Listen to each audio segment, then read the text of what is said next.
अस्सलाम वालेकुम नाजरीन, आज हम इस सवाल को जानने की कोशिश करेंगे कि आखिर पीटीआई हुकूमत को ऐसी क्या गिद्दड़ सिंगी मिल गई है जिसकी वजह से रुपए की वैल्यू में डे बाय डे एप्रिसिएशन हो रही है और डॉलर की वैल्यू में डिप्रिसिएशन हो रही है। और क्या डॉलर की वैल्यू में गिरावट मुल्की महंगाई की कमर तोड़ने में ऑक्सीजन के तौर पर काम आएगा? सबसे पहले इस सवाल का हम जवाब देते हैं कि रुपए की वैल्यू में इंक्रीमेंट बुनियादी तौर पर क्यों हो रहा है। तो अगर देखा जाए तो आपको याद होगा तो जब भी पाकिस्तान आईएमएफ के साथ या जब भी पाकिस्तान में कोई बैरूनी ममालिक से कोई दोस्त ममालिक कर्ज़ा वगैरह फ्राहम करता है, पाकिस्तान को लोन देता है, यानी कि जब डॉलर का हेर फेर होता है तो उस वक़्त बेसिकली क्या आता है, रुपए की वैल्यू में उस वक़्त इससे काम आता है। जैसा कि आपने अक्सर देखा होगा कि जब सऊदी अरब जैसा मुल्क और यहाँ कतर, बहरीन वगैरह जैसे मुल्क जब पाकिस्तान को लोन देते हैं या वो अपना पेट्रोलियम जो प्रोडक्ट है उसको वो डेफर्ड वैल्यूज़ की बिना पर देते हैं तो उस वक्त हम लोग क्या देखते हैं कि पाकिस्तान की जो रुपए की वैल्यू है उसमें कदरे हम लोग बेहतरी देखते हैं एज़ कम्पेयर टू डॉलर। सो अगर हम बात करें तो इस मरतबा आईएमएफ तो हमें डॉलर के तौर पर दे रहा है, यानी कि आईएमएफ के साथ हमारा एग्रीमेंट एक चल रहा है, लेकिन इसके साथ साथ देखा जाए तो दूसरे ममालिक जैसा कि सऊदी अरेबिया, अरब कंट्रीज़ वो हमें इस वक्त लिफ्ट नहीं करवा रहे, यानी कि जो हम लोग कहते हैं कि आना शेख आना फ़कीर कि उस वक्त तो वो हमें लिफ्ट नहीं करवा रहे। लेकिन इसके बावजूद हम देख रहे हैं कि डे बाय डे अगर देखा जाए तो डॉलर की वैल्यू में कमी आ रही है, गिरावट आ रही है, लेकिन जो हमारा रुपया है उसकी वैल्यू में क्या हो रही है, वो स्ट्रेंथन हो रही है एज़ कम्पेयर टू डॉलर के। तो इसकी बेसिकली क्या रीज़न है, इस रीज़न को हम जानने की कोशिश करते हैं।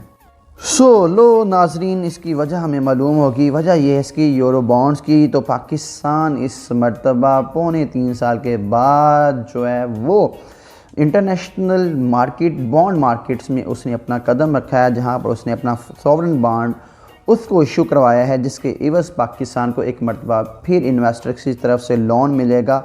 और ये लोन किन शराइत में मिलेगा उस पर हम लोग रोशनी कहा यह जा रहा है कि ये लोन पाकिस्तान 5 ईयर्स के लिए, 10 ईयर्स के लिए, 15 ईयर्स के लिए, 30 ईयर्स के लिए इसको बेसिकली अप्रूव करवाएगा। और आम तौर पर 5, 10 और 30 का जो प्लान है वही इस वक्त जो है ना वो ज़ेरे गौर है।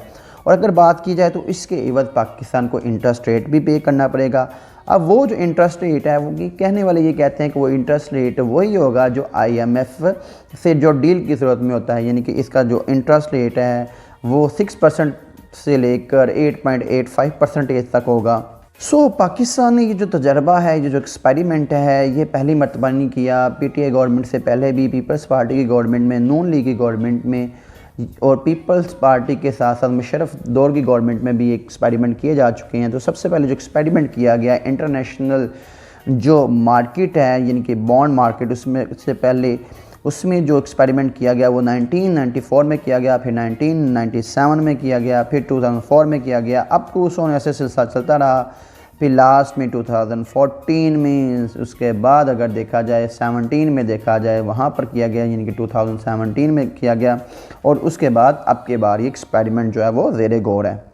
इसके तहत पाकिस्तान बेसिकली जो इंटरनेशनल मार्केट है, बॉन्ड मार्केट है, उसमें पाकिस्तान अपना सॉवरेन बॉन्ड वो रखेगा, जिसके एवज़ पाकिस्तान को इन्वेस्टर्स की तरफ से लोन मिलेगा और उस लोन के एवज़ पाकिस्तान को जो अपना इंटरेस्ट रेट वो पे करना पड़ेगा।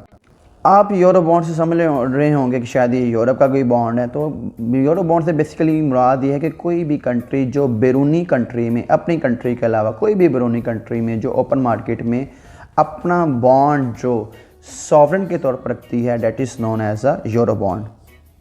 उम्मीद है कि आपको ये वीडियो इन्फॉर्मेटिव लगी होगी। अगर आपको ये वीडियो इन्फॉर्मेटिव लगी है तो मज़ीद इस किस्म की वीडियोस के लिए आप इस चैनल को लाइक करें, सब्सक्राइब करें और इस बेल आइकन पर लाजमी क्लिक करें ताकि जो फर्दर जो वीडियोज़ हैं उसकी नोटिफिकेशन आपको एट अ टाइम पहुँच सके। शुक्रिया, अल्लाह हाफिज़।